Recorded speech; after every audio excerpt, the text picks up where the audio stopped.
नमस्कार साथियों, बिना किसी बकवास के आइए स्टार्ट करते हैं मार्क्सिज्म इन आईआर। तो इस रोड मैप को लेकर के आप अपना पीडीएफ प्रिपेयर कर सकते हैं और इससे आपको पता रहता है कि क्या क्या पढ़ना है, कैसे कैसे पढ़ना है।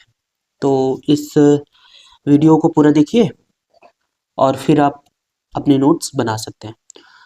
तो सबसे पहले मार्क्सिज्म में आप देखिए कि थिंकर्स पढ़ने हैं। मार्क्सिज्म का कोर आइडिया आपको लिखना है। Marxism imperialism to world system theory लिखना है। फिर इसके बाद डिफरेंट स्टैंड, स्टैंड मीन्स उसके लेवल या पार्ट्स या टाइप्स उसके लिखने हैं आपको।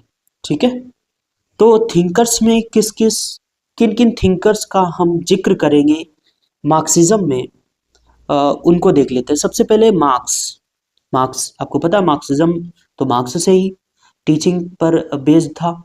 तो उनकी एक बुक जो कि contribution to the critique of political economy 1859, और दूसरी बुक है द कैपिटलिस्ट 1867। और मार्क्स और एंगल्स की एक बुक है कम्युनिस्ट मैनिफेस्टो 1848। और नेक्स्ट जो थिंकर है वो है V.I. लेनिन, जिनकी बुक है imperialism the highest stage of capitalism 1917। Next thinker हैं जो रॉल प्रेबिस हैं और फ्रैंक एंड कार्डोसो हैं। नेक्स्ट है इमैनुअल वालरस्टीन, इमैनुअल वालरस्टीन, जिनकी बुक है the modern world system 1974, the capitalist world economy 1979। Last में है ग्रैमसी, जिनकी बुक लिखी हुई है, कट गई यहाँ पर, sorry for that, the present notebooks, जो कि 1947 में पब्लिश हुई थी। फिर इसके बाद आपको कोर आइडियाज को देख लेना है। पहला जो इनका कोर आइडिया था मार्क्सिज्म का, वो हिस्टोरिकल मटेरियलिज्म था, जिसमें कि आप एक्सप्लेन कर सकते हैं कि इनके जो सोसाइटी के जो स्टेज थे वो पहले प्रिमिटिव था, फिर स्लेव सिस्टम आया, फिर फ्यूडल सिस्टम आया, फिर कैपिटलिस्ट सिस्टम आया, और फिर मार्क्स चाहते थे कि ये सोशलिस्ट सिस्टम आ जाए, इस्टेब्लिश हो जाए। तो इस तरह से आप इसे एक्सप्लेन कर सकते हैं और इसके साथ ही साथ ये भी बता सकते हैं कि सोसाइटी जो होती है वो मेटेरियलिस्टिक चीज़ों पर से बनती है या उसके अकॉर्डिंग बनती है। फिर दूसरा जो कॉन्सेप्ट है वो है बेस सुपरस्ट्रक्चर मॉडल का। इसमें आप एक बुक का जिक्र कर सकते हैं, मार्क्स की है, contribution to the critique of political economy, जो कि 1859 में इन्होंने लिखी थी। और उसको आप कोट कर सकते हैं, the mode of production of material life conditions, the social political and intellectual life process in general. मतलब ये कह रहे थे कि मोड ऑफ जो प्रोडक्शन होता है जो मटेरियल लाइफ का, वो कंडीशन देता है कि सोशल और पॉलिटिकल और इंटेलेक्चुअल ये सबको बनाता है। कौन बनाता है? मोड ऑफ प्रोडक्शन के थ्रू ये बनता है ये सब। ठीक है, तो इस तरह से इसको एक्सप्लेन कर सकते हैं। इसके अलावा आप गूगल करें, चैट जीपीटी का सहारा लें, आप हिस्टोरिकल मटेरियलिज्म को डिटेल में पढ़ें, बेस सुपर स्ट्रक्चर को डिटेल में पढ़ें, मैंने आपको केवल एक रोड मैप दे दिया। क्लास स्ट्रगल को थोड़ा डिटेल में पढ़ें, जिनकी एक बुक है कम्युनिस्ट मैनिफेस्टो मार्क्स और एंगल्स की 1848 में जो कि आई थी, उसको आप कोट कर सकते हैं। The history of all hitherto existing societies is the history of class struggle. तो इसको आप कोट करके आप आगे बढ़ सकते हैं। इन सबको आप गूगल करते हुए डिटेल में पढ़ते हुए आगे बढ़ें। फिर Marxism imperialism to the world system theory, जिसमें कि imperialism the highest state capitalism को बोला गया। और इनकी खुद एक बुक है V.I. लेनिन की, एक imperialism the highest stage of book, इधर मैंने यहाँ पर जिक्र भी किया हुआ है, 1917 में जो कि आई थी। और इसमें इन्होंने डेवलपमेंट ऑफ मोनोपोली कैपिटलिज्म की बात करी थी, जिसमें कि 2 टियर्स स्ट्रक्चर की बात हुई थी इस सोसाइटी के।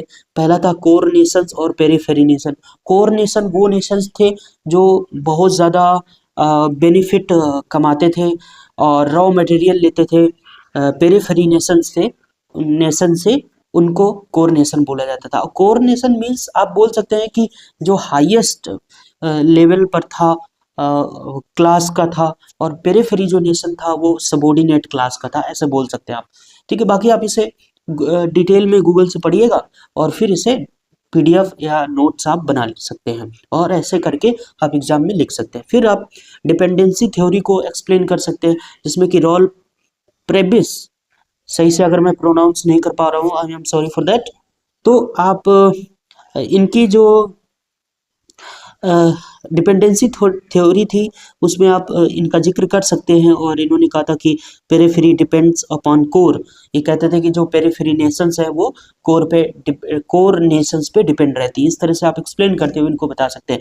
नेक्स्ट जो हमारी कॉन्सेप्ट है वर्ड सिस्टम थ्योरी को आप एक्सप्लेन कर सकते हैं। इमैनुअल वालेस्टीन ने 3 जोन की बात करी थी। पहला था कोर, दूसरा था सेमी पेरिफेरी, तीसरा था पेरिफेरी, जिसमें बोलते थे कि जो पेरिफेरी नेशंस थे वो अपना रॉ मटेरियल किसको देते थे, सेमी पेरिफेरी को देते थे, कोर को भी देते थे और बेनिफिट्स भी इन दोनों को देते थे। और सेमी पेरिफेरी जो था वो कोर को बेनिफिट्स और रॉ मटेरियल वगैरह देता था। ओवरऑल आप ये कह सकते हैं कि कोर जो नेशंस थे वो हमेशा स्ट्रॉन्ग और फर्स्ट क्लास में रहे हैं और उनके नीचे सिर्फ सेमी पेरीफेरी की बात करते हैं, फिर उसके नीचे पेरीफेरी की बात करते हैं। तो इस तरह आप एक्सप्लेन कर सकते हैं। फिर आप डिफरेंट स्ट्रैंड मीन्स पार्ट्स को आप एक्सप्लेन कर सकते हैं। ग्रामेसिनिज्म को एक्सप्लेन कर सकते हैं, जिसमें कि उनकी बुक को कोट कर सकते हैं, प्रेजेंट नोटबुक जो कि 1947 में पब्लिश हुई थी। उसमें इन्होंने हेजेमनी का कॉन्सेप्ट दिया था, उसे आप आईआर मार्क्सिज्म से कनेक्ट करते हुए गूगल करके उसे लिख सकते हैं। फिर आप क्रिटिकल थ्योरी लिख सकते हैं और न्यू मार्क्सिज्म को, जैसे कि पोस्ट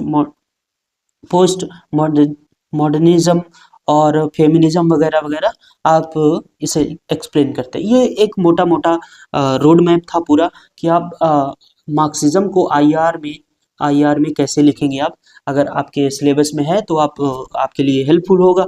और सच में अगर ये हेल्पफुल वीडियो रहा है तो प्लीज़ कमेंट कीजिए और आप को कोई डाउट हो, कोई क्वेश्चन क्वेरी है तो आप कमेंट में बता सकते हैं।